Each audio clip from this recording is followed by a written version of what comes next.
Wide receiver contract values have absolutely exploded across the NFL this offseason, which could present the Pittsburgh Steelers with a really interesting dilemma when it comes to Diontae Johnson and his future. And the Steelers may be that rare exception as a franchise that could not only survive, but perhaps rather easily thrive after moving on from their star wide receiver. The Athletic's Mark Kaboly suggested Johnson could be worth $23 million per year on the open market next spring. That would be a total contract value of $93 million.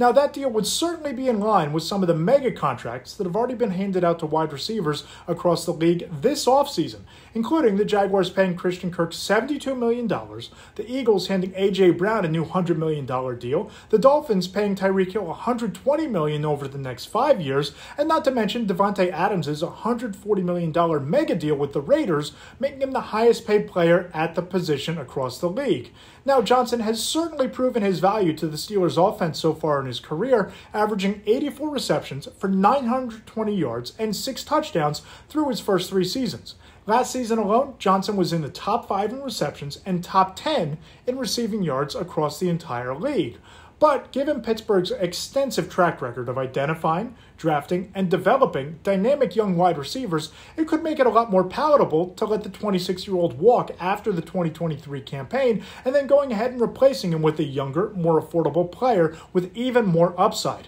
Granted, Kevin Colbert is out as general manager, but Omar Khan has spent the past 21 years working alongside Colbert as the Steelers drafted the likes of Johnson, Chase Claypool, James Washington, Juju Smith-Schuster, Emmanuel Sanders, and Antonio Brown over the past decade. Not only do the Steelers have young players with a lot of depth at the wide receiver position already on the roster, but if Johnson were to move on in 2023, there's a strong wide receiver class emerging in next year's draft, including TCU's Quentin Johnson and USC's Jordan Addison potentially reuniting with Kenny Pickett in Pittsburgh next fall, identified as 2 ideal scheme fits in Pittsburgh's offense by one AFC executive. So that might make it prove foolish for the Steelers to overpay to keep Johnson beyond this season, as the rest of the league has made it explicitly clear that wide receiver is not only one of the 3 most important positions on a roster, but also one of the 3 most valuable. The Steelers' ability to develop high-end talent at that position over the past 2 decades